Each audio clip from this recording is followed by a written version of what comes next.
Hello and a very warm welcome to New Age Parenting. Recently I met a child and I asked the child that who is your best friend? And the prompt answer was Google. Yes, internet has become the best friend we can ever have. Internet is not judgmental, it's always there to give us the information and it is always there with us. But it's again a big question for parents that how much they should allow the child to be on internet, because there's always a conflict when the topic of internet and Googling comes. So today we are going to talk about should there be restrictions on internet usage, and time now for an open soul searching. In our soul searching segment today, we have two special guests. We have Aritra Bose and we have Vatsalya Saini. Both are from Genesis Global School. A very warm welcome to both of you. And why two young students? Because parents just refuse to come. Because the subject is that should there be a restriction on internet usage, and all the parents said yes. But I wanted both the opinions. Let's try to find out, Aritra, what is the purpose of internet? Google is the best friend.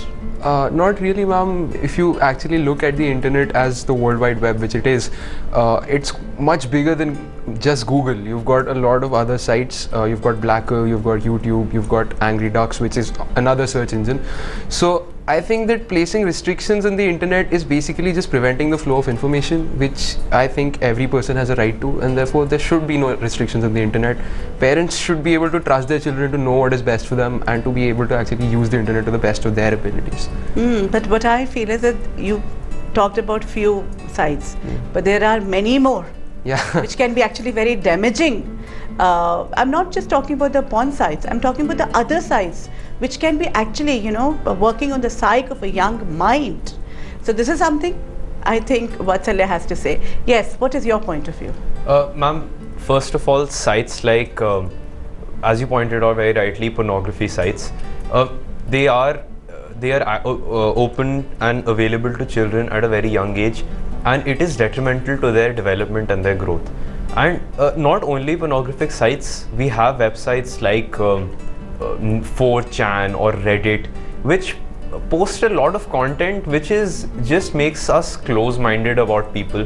You know, they'll post anti-gay content, or they'll post anti-communal content or communal content, things like that. And these kind of websites are very detrimental to our own thought process, because what they do is that they restrict us to a certain amount of beliefs, and they make a lot of fun of people or societies. It becomes a part of our own psyche. Yes, actually, we start then applying it to our daily life. You know, unknowingly or knowingly, we start becoming like the people we meet or the content we see on the internet, which is something that is just terrible for the growth of a child. That's what I wanted to talk to you, Aritra, that do you understand the power of the visual media? Definitely, ma'am, and it is a power that needs to be embraced, because if we continue to say that the internet is detrimental to our growth and therefore there needs to be restrictions, we are just living in an older age.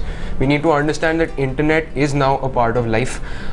People might talk about pornographic sites, but the fact is that in India it is unlawful for anyone under the age of 18 to go on a pornographic site. And I think if parents are just free with their children, open about stuff like this, then I don't think there should be a problem.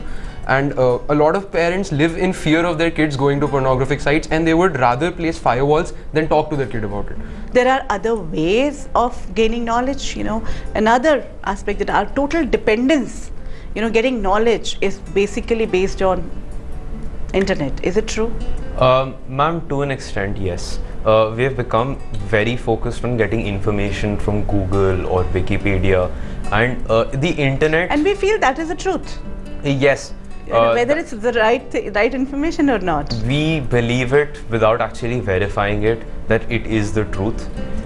And moreover, like what I'm saying today is that we don't place complete restrictions over the internet. We don't ban it from, and so internet is important for the flow of information into our society and into our children.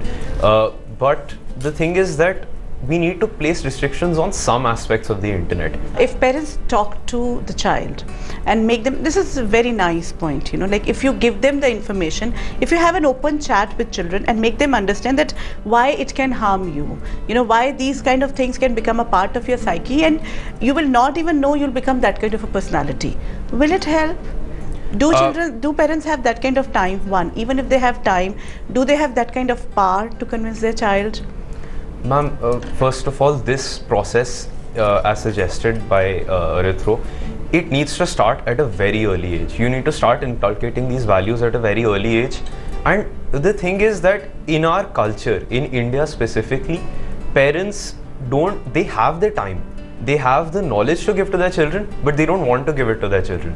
They are, mostly they think that just by telling their children what to do, their children will count it as the word of law and they will agree. But that is not the case, you know. So parents need to be open-minded more about that. But I think that the immediate solution to this problem is placing restrictions, because even though parents have time and knowledge to give, they will not impart it because of the cultural boundaries that have been put place in our society. No, but then the easier thing is to put restrictions. Yes, ma'am. You know, suppose parents and you have not been having a great bond. It has always been. Now parents wants to change and wants to open up and have an open discussion. Would you be ready to change? Would you be ready to listen to them? It might be tougher for a 16-year-old, because a 16-year-old has already been exposed to a lot of stuff. But in the long term, if Indian parents were to get rid of this mindset, that this fear which they have that that their children are doing something wrong on the internet, and if they actually talk about the internet, because like we said that there are other sources of knowledge, but slowly even those sources are being absorbed by the internet. We say that books are a source of knowledge, but almost every book can be found on the internet now. So yeah, the world is revolving around the internet, and it is important that we embrace it and not alienate it from our kids. No, but the thing is that it should become everything for us. Not exactly, not But everything. right now it's becoming, you know, we're moving towards that everything else, we are alienating ourselves from everything else except, you know, internet. We are depending completely on internet, and not only kids but parents as well, elders as well. Vatsalya, what's your take on this aspect of discussions with parents, and what kind of restrictions? Should it be a like complete no thing, or how the parents should keep a check?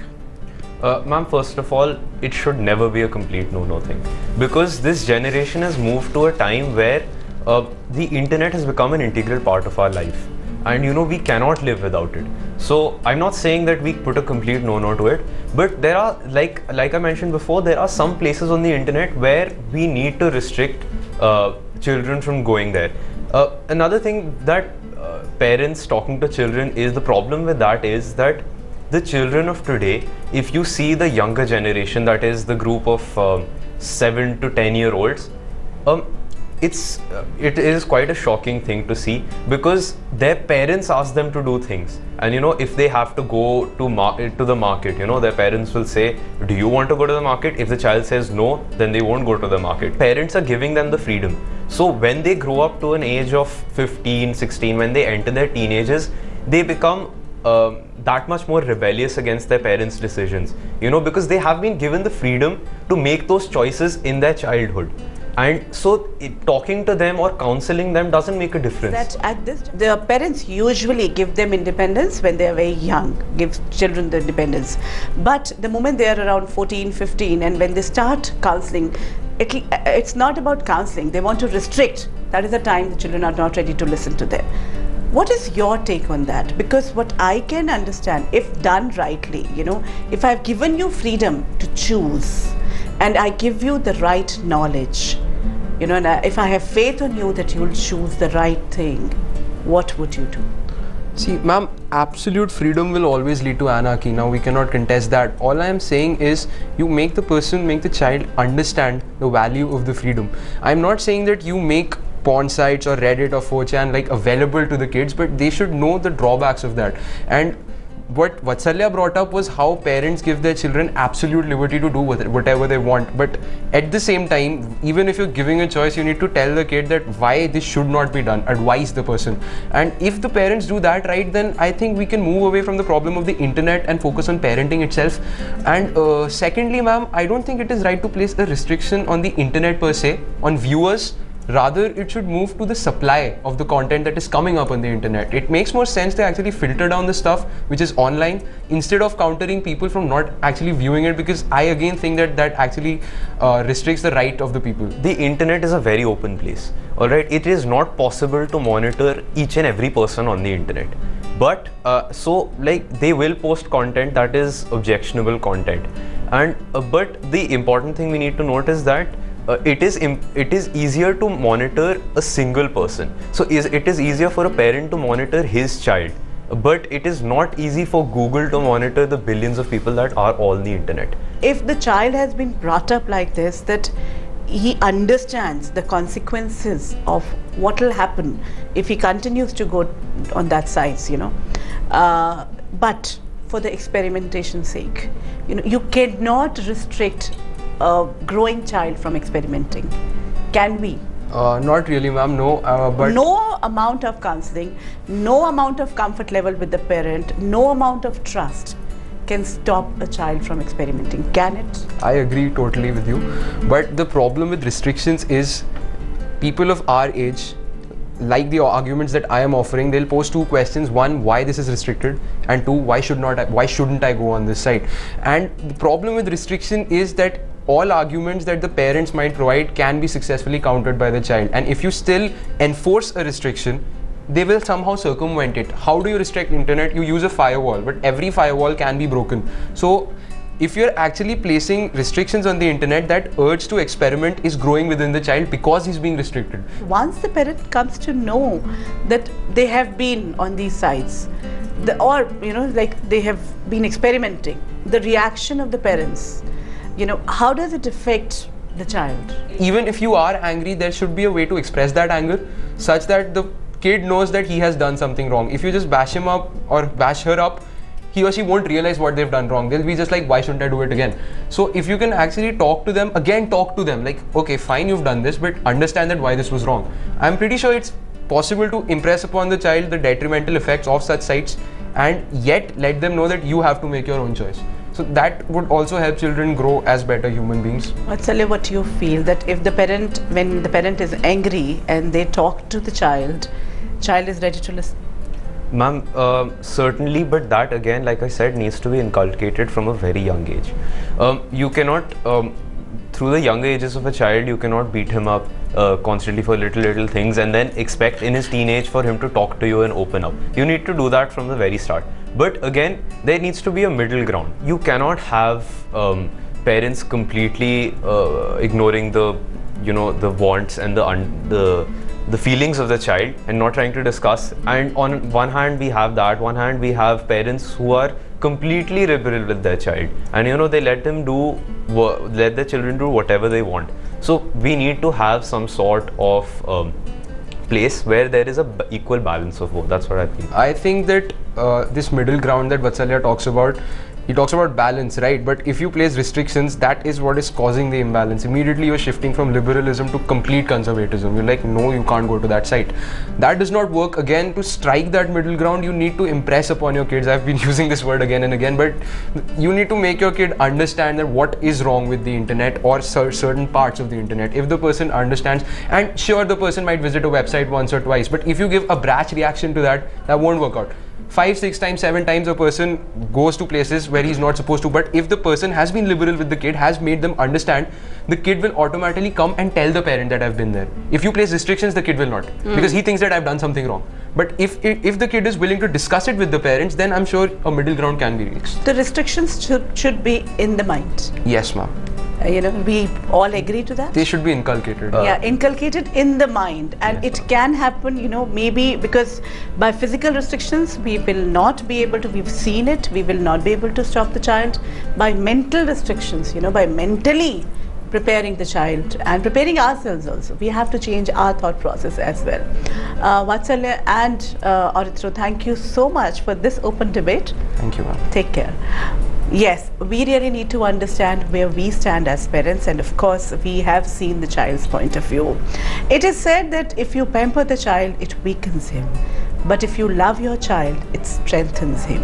Yes, loving means not accepting everything what the child is demanding and what the child is saying. There has to be a way to actually talk to the child and make him understand. And at times we continue to accept because we don't have time to talk to the child. But we've been talking about communicating with the child, and communication actually is not always with words. It's with actions also, and it's also with our presence. So spiritually, let's try to understand, what does this bond say? Time for spiritual significance.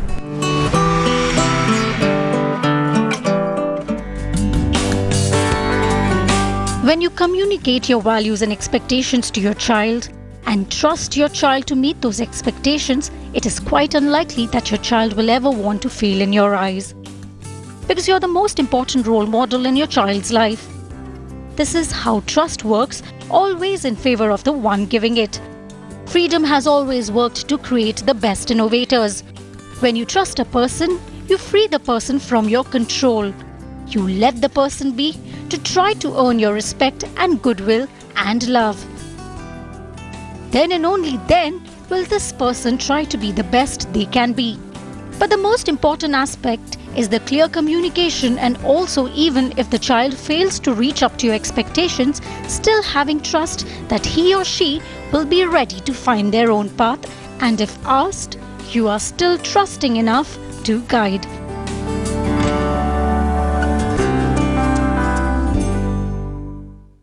When we understand that trusting your child and allowing the child to make the decisions, but at the same time being present when the child is making decisions and giving them the information about what is right and what can be wrong, can actually be empowering for the child, because it's not necessary that every time the child is going to make a decision is going to be the right decision. At times these conflicts can be solved by looking at the third option. Time now for mapping the conflicts.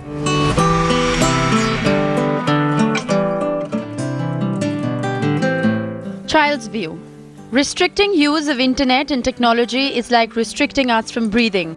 We need to be updated and accepted by our peers. Parents' view. Internet and technology is the worst addiction for children. They start living in a virtual world. Solution. Internet and technology are medium of learning, and they make our life easier. We need to guide children to make the best use of these. Child's view. We understand technology can be addictive, but browsing doesn't take time, and at times we lose track of time. Parents' view. This is the crucial time of their life. When they have to take decisions for lifetime, they cannot afford to be distracted.